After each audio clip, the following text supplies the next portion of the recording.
All right, first and foremost, all thanks and praises unto our power, Yahweh, Bahasham, Yahweh Shai, Bahasham Wawakakwadash. Peace, blessings, much respect to the elders and the apostles of Great Millstone, on down to the rest of the elders who rule well within Israel. Salutations to the hopeful elect throughout the four corners of this whole entire earth, no matter where, whom they may be or what they may look like, pushing out this purified truth. To the rest of the church who believe as well, you men who may not be teachers or prophets, you women, sons and daughters also. And the water to Yahweh Shai, because without him enduring and going to that cross for the nation of Israel and the nation of Israel alone, none of this would even be possible whatsoever. Okay? So I'd like to start this lesson off with the book of Psalms, chapter 94 and verse 16. Who will rise up for me against the evildoers? Or who will stand up for me against the workers of iniquity? So this is a question. Who will rise up? In other words, who will take a stand, or who will endure? Let's go into that word in Hebrews 69:65. The word here says kum, to rise, arise, stand, rise up, stand up. To arise, hostile sense. To arise, become powerful. To arise, come on the sense. To stand, to maintain oneself. To be established, be confirmed. To stand, endure. So that's the point that I want to bring out right there. Who is going to be willing to take a stand and endure for Yahweh Ba'ashem Yahweh Shai? And that question is, going out to the nation of Israel. Who within the nation of Israel is willing to rise up and take a stand? And we should already know the answer. That answer is the elect of the nation of Israel, starting with the men, of course. Okay? Psalms 94:16. Who will rise up for me against the evildoers, or who will stand up for me against the workers of iniquity? So when you go into that word stand up, in Hebrews 33:20, the word is yatsab. To place, set, stand, set or station oneself. So when we're on the streets teaching and preaching, what are we doing? We're taking a stand. That's why you see us standing in place. We're stationary. We have stationed ourselves, wherever we are found teaching, Present oneself, and we're present. You see us outside, okay? You see us doing these videos throughout the week. To station oneself, take one stand, present oneself, stand with someone. So sometimes you're taking a stand by yourself, sometimes you're taking a stand with someone next to you, but ultimately the Lord is looking for those who are willing to take a stand for him, okay? To endure, rise up and endure and take a stand for him. And ultimately that taking a stand goes into us going out on the streets and bringing out this word. Now, since we're the ones who are brave enough to go out there and to rise up against the evildoers, now we're made the bad guys, man, because a lot of these false prophets, they're not really willing to get dirty. A lot of these false prophets, they play it safe. They tiptoe when they teach. They're not trying to offend anybody. But the true men of the Lord, we have to be the ones to get our hands dirty, so to speak, and then we're hated because we're telling you like it is. All right? Let's touch on the book of Isaiah, chapter 29 and verse 21. Verse 20. I'll read verse 20 first. Okay, verse 19. Isaiah 29:19. The meek also shall increase their joy in the Lord, and the poor among men shall rejoice in the Holy One of Israel. For the terrible one is brought to naught, and the scorner is consumed. So who is the terrible one? The terrible one is Esau, Edom. The nation of Edom are going to be brought to nothing, and the scorner is consumed, and all that watch for iniquity are cut off. So Esau, Edom, and all those who follow after the ways of Esau, Edom are going to be consumed. ultimately they're going to be consumed in thermonuclear fire. Okay? That make a man an offender for a word, and lay a snare for him that reproveth in the gate, and turn aside the just for a thing of naught. So they make us the bad guy. Because of the word of Yahweh Ba'Shem Yahushai that we bring out, they become offended by us. And then they try to set traps because they don't like the fact that we're teaching this truth out in the open. They want to get rid of us. They want to call the cops. They want to, make up lies and say things that aren't true. Okay, they're willing to sell us out for nothing. Okay, this is the type of, battle we're dealing with. We're dealing with a lot of evil people, man, and it's messed up because, we're called into this ministry, and a lot of us have the mentality of wanting to be right, wanting to be fair, but you're surrounded by people who just aren't playing right. And with that, you have a lot of false prophets who come into this ministry as well, and they're being deceitful. Okay, they're lying to our people, and they're not being honest. All right, let me touch on the book of Micah. I don't know if it's chapter 2 or chapter 3. Give me a second, because I'm sure it's in the book of Micah. All right, so I'll start off with Micah 2. Yeah. 5, 7, 16. I'm gonna try Micah 7. Notification. Okay, that's not the one. I'm gonna try Micah 3 and 9 or 3 and 12. No.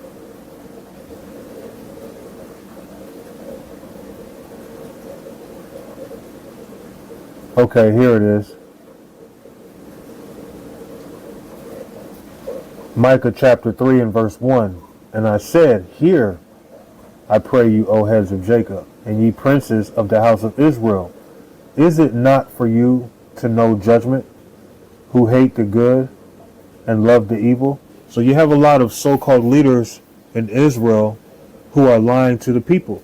Here it is, you have us trying to put the skin and put the breath in our people through the words of Yahweh Ba'Shem Yahushai, but you have men within this ministry who are basically plucking off all the flesh that we're trying to put on them. We're trying to bring our people to life because, see, this word is power, and this is a form of spiritual power. We are waking people from the dead, if the Lord allows, through this word. The dead being those who are in darkness because they're in this world. They're consumed in this world. Okay? And a lot of our people, they have a backward mentality. Instead of trying to rebuke the evil, they want to rebuke what's good. Clearly showing you they don't have a fear in the Lord, because if you feared the Lord, you would know not to play around. So since a lot of guys play, and since a lot of guys make up doctrines that are comfortable and people agree with them, when we come out and tell the truth, now we have to be the bad guys. We have to be the one to get dirty because you've been lied to. Now we have to be the one to make you see things in a complete 180. And because of that, you're not used to it and you get offended at us, man. Okay? Because these false prophets are trying to keep you dead. They're trying to keep you in a state of being just skeleton and bones. They're trying to make you the real Bone Thugs and Harmony. Give me a second. Let me turn off my phone right quick.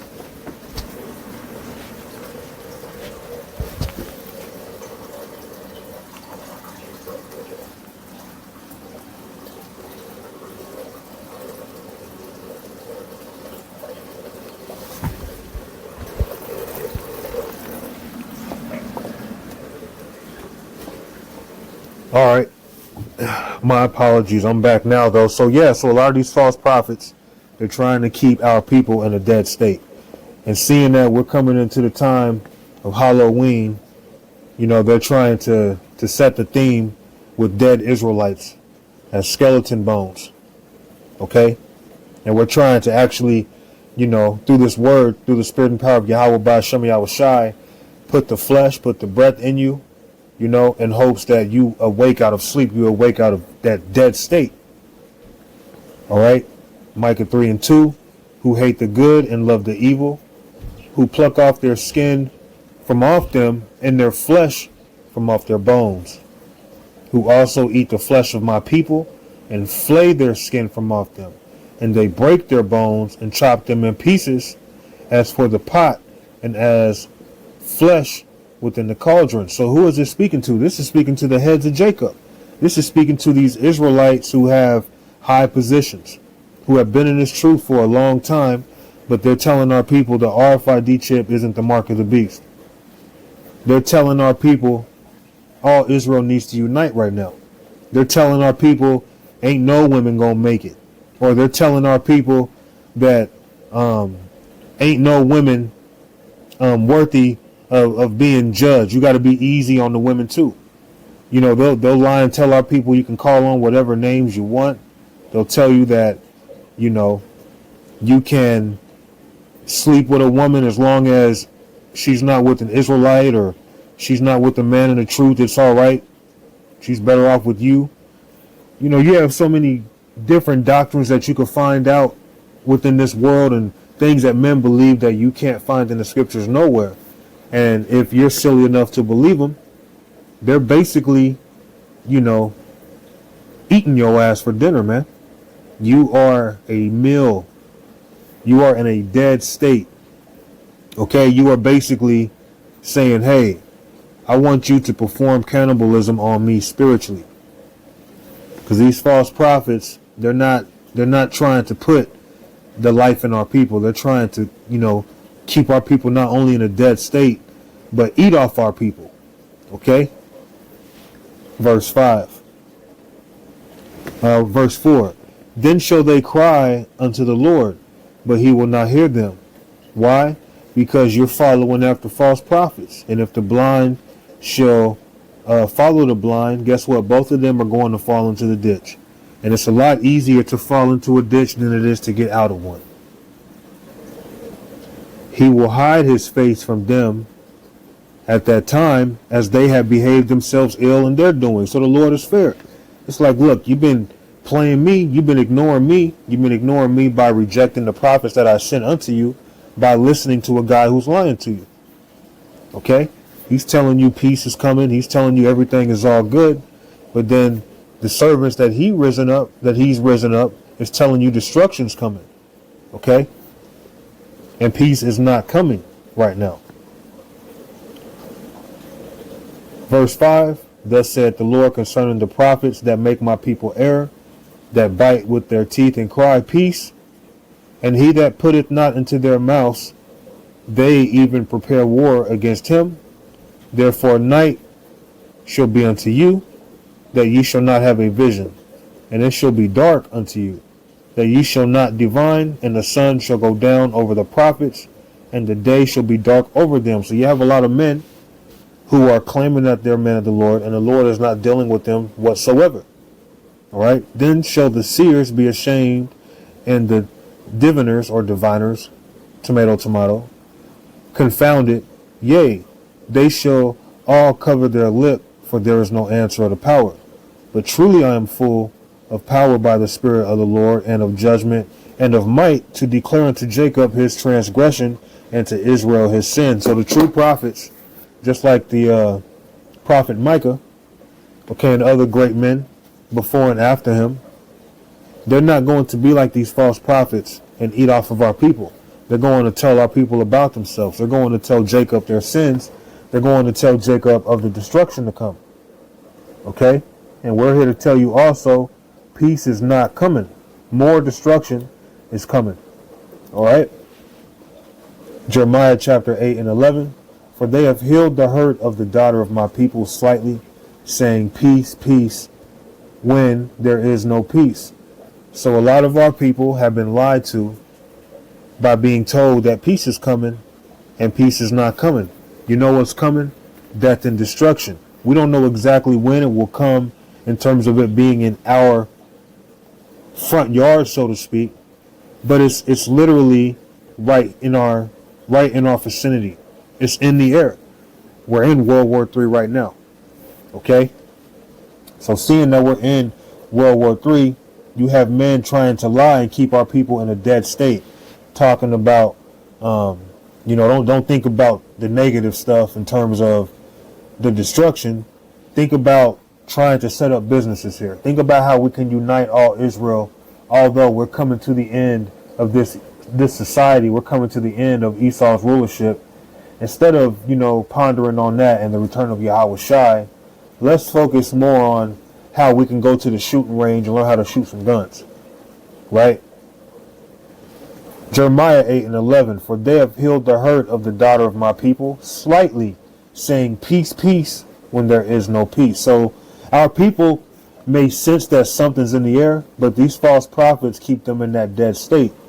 Like they might sense something might be off, because it says slightly.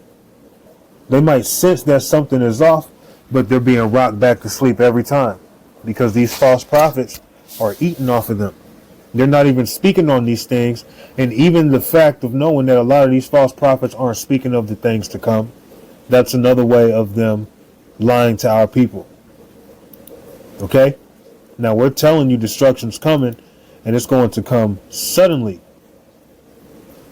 But if you've been doing what you're supposed to do, this is for you. Proverbs 3:25. Be not afraid of sudden fear, neither of the desolation of the wicked when it cometh. For the Lord shall be thy confidence, and shall keep thy foot from being taken. So destruction is coming, and fear is going to come suddenly. Don't listen to these false prophets who either don't speak on these things, or they make mention of it in a light matter by saying, oh, that's conspiracy theory. That's not necessarily biblical. No, we're telling you death and destruction's coming. We have to be the guys to get dirty. We have to be the bad guys. We have to be the one to take the blame for everything. Right? So we're telling you now because it is coming. Okay? Let's go back to verse 24. Proverbs 3:24. When thou liest down, thou shalt not be afraid. Yea, thou shalt lie down, and sleep shall be sweet. And thy sleep shall be sweet. Be not afraid of sudden fear, neither of the destruction of the wicked when it cometh. So don't be afraid of sudden fear. When Esau comes down upon our people with great wrath, it's going to be suddenly.